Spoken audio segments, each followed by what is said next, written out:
Tundu Lissu atoa kauli hakuna mwanamke aliyekaa meza kuu Chadema.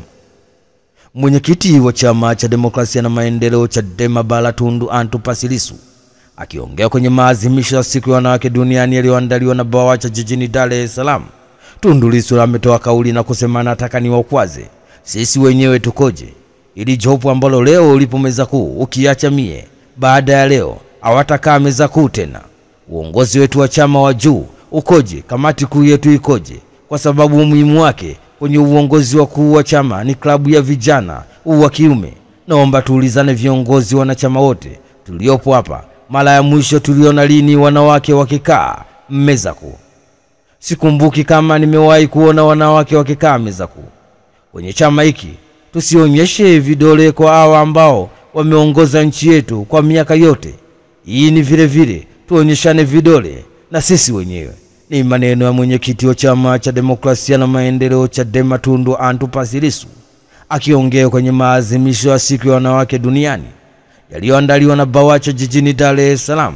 Tundu Lissu ametoa kauli na kusema nataka niwakwaze sisi wenyewe tukoje, ili jopo ambalo leo lipo meza kuu ukiacha mie, baada ya leo hawatakaa meza kuu tena. Uongozi wetu wa chama wa juu ukoje, kamati kuu yetu ikoje, kwa sababu ya umuhimu wake kwenye uongozi ukuu chama hiki klabu ya vijana wa kiume tu. Naomba tuulizane viongozi na wanachama wote tuliopo hapa, mara ya mwisho tuliona lini wanawake wakikaa meza kuu? Mayaomba mahakama imruhusu kufa. Binti mmoja nchini Uhispania kwa jina la Noela mwenye umri wa miaka 23 amepanda kizimbani kutoa ushahidi mahakamani ili kumshawishi hakimu kumruhusu kufariki kwa hiari yake baada ya baba yake mzazi kufungua shauri mahakamani la kupinga mtoto wake kutaka kujiua kwa hiari yake.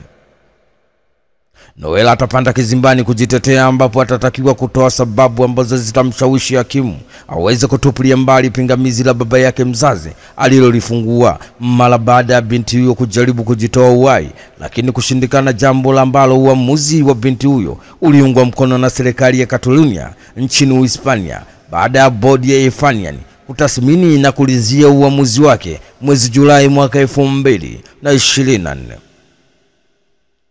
Euthanasia ni kitendo cha kukatisha maisha ya mtu kimakusudi ili kuondoa mateso, ambapo anaweza kuwa bila hiari.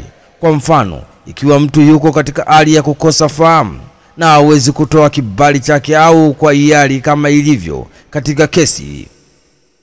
Binti huyu alipaswa kufariki mwezi Agosti mwaka 2024, lakini mchakato huo ulisitishwa mara ya mwisho kutokana na pingamizi la kisheria lililowekwa na baba yake mzazi kwa kuungwa mkono na kikundi cha kampeni cha wanasheria wa Kikristo Abagains Clemons. Noela mwenyewe ananukuliwa kusema maneno yafuatayo: ninahisi kutoeleweka na familia yangu, najihisi mpweke na mtupu. Hali inasababisha mateso makubwa sana kwangu.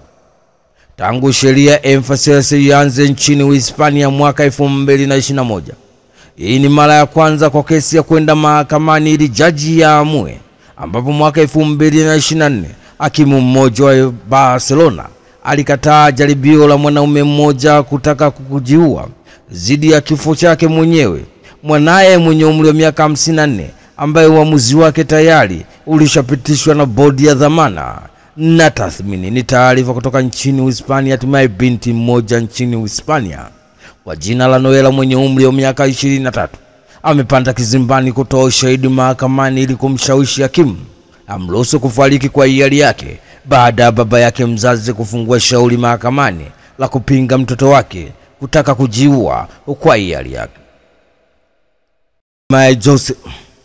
Hatimaye Profesa Jay atoa kauli bado nahitaji kumuona rais. Mkongwe wa hip hop na bongo flava Joseph Waule maarufu kama Profesa Jay amesema japokuwa ni mwaka mmoja sasa umepita tangu ameanza kutafuta nafasi ya kukutana na rais wa Jamhuri ya Muungano wa Tanzania Daktari Samia Suluhu Hassan bila mafanikio, bado anayo azima hiyo ya kutaka kukutana na rais wa Jamhuri ya Muungano wa Tanzania Daktari Samia Suluhu Hassan ili kumpa shukrani zake za dhati kutokana na wema aliyomtendea wa kusimamia gharama zote za matibabu yake Muhimbili hospitali pamoja na India. Kwenye mahojiano na mtangazaji Millard Ayo, amenukuliwa akisema, namshukuru sana Mwenyezi Mungu amenipa nafasi nyingine ya kuishi, lakini pia namshukuru sana Rais wa Jamhuri ya Muungano wa Tanzania mama yangu Samia Suluhu Hassan kwa kusimamia matibabu yangu hapa Muhimbili pamoja na Apollo huko India. Kama mama yangu mzazi ambaye alitangulia mbele ya haki mwaka 2013, Profesa Jay amesisitiza kuwa bado ombi lake la kuonana na Rais wa Jamhuri ya Muungano wa Tanzania Daktari Samia Suluhu Hassan ana kwa ana liko pale pale. Kabla hata ya kufanya ile event yangu ya mwaka 2023, nimekuwa nikijitahidi sana kumtafuta Mheshimiwa Rais ili nimpe shukrani zangu za dhati. Kwa kweli imenigusa, yani naongea kweli chini ya uvungu wa moyo wangu, kwamba alichonifanyia Rais ni kitu kikubwa sana. Tarehe 14 mwezi huu Machi, mkongwe huyo wa hip hop kupitia Profesa Jay Foundation alitarajia kufanya tukio jingine kubwa la kutoa ufahamu kwa Watanzania mbalimbali juu ya maradhi ya figo katika ukumbi wa Mwalimu Muhimbili Hospital, ambapo madaktari bingwa mbalimbali wataalikwa kuzungumza. Ni taarifa kutoka jijini Dar es Salaam. Hatimaye mkongwe wa hip hop na Bongo Flava Joseph Waule maarufu kama Profesa Jay amesema japokuwa ni mwaka mmoja sasa umepita tangu ameanza kutafuta nafasi ya kukutana na Rais wa Jamhuri ya Muungano wa Tanzania bila mafanikio, bado anayo azma yake ya kukutana na Rais ana kwa ana ili kumpa shukrani zake za dhati kutokana na wema aliyomtendea wa kusimamia gharama zote za matibabu yake Muhimbili pamoja na India. Wafungwa chini ya miezi 6 watapiga kura uchaguzi wa mwaka 2025. Katibu wa Halmashauri Kuu NEC ya Chama cha Mapinduzi CCM Itikadi, Uenezi na Mafunzo CPA Amos Makalla amezungumzia mabadiliko mapya ya sheria kuhusu haki za wafungwa kupiga kura, ambapo amefafanua kuwa kwa sasa wafungwa wenye vifungo vya chini ya miezi 6 wataweza kushiriki katika uchaguzi wakiwa gerezani. Amos Makalla amesema lakini pia wasimamizi wa uchaguzi badala ya kuwa viongozi watakuwa maafisa waandamizi wa umma. Lakini mabadiliko yako mengi ni kwamba katika sheria hata wafungwa watapiga kura. Narudia, kama mlikuwa mjui, ndio mabadiliko ya sheria. Wafungwa ambao kifungo chao kizidi miezi 6 watapiga kura wakiwa magerezani. Hivyo ndivyo upande wa Zanzibar wanaita vyuo vya mafunzo, ndio magereza yenyewe na maabusu.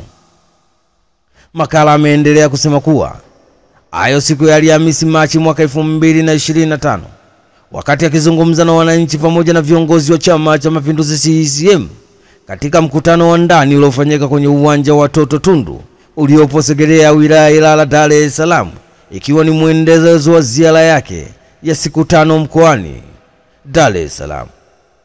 Aidha, CPA Amos Makalla ameeleza kuwa ni muhimu kwa wataalamu wa sheria kuwa na ufahamu wa mabadiliko haya ya kisheria, kwani bado kuna baadhi yao ambao waoni umuhimu wa haki mpya kwa wafungwa. Ni taarifa kutoka jijini Dar es Salaam. Hatimaye katibu wa Halmashauri Kuu NEC ya Chama cha Mapinduzi CCM Itikadi, Uenezi, Mafunzo CPA Amos Makalla amezungumzia mabadiliko mapya ya sheria kuhusu haki za wafungwa kupiga kura, ambapo amefafanua kuwa kwa sasa wafungwa wenye vifungo vya chini ya miezi 6 wataweza kushiriki katika uchaguzi wakiwa gerezani.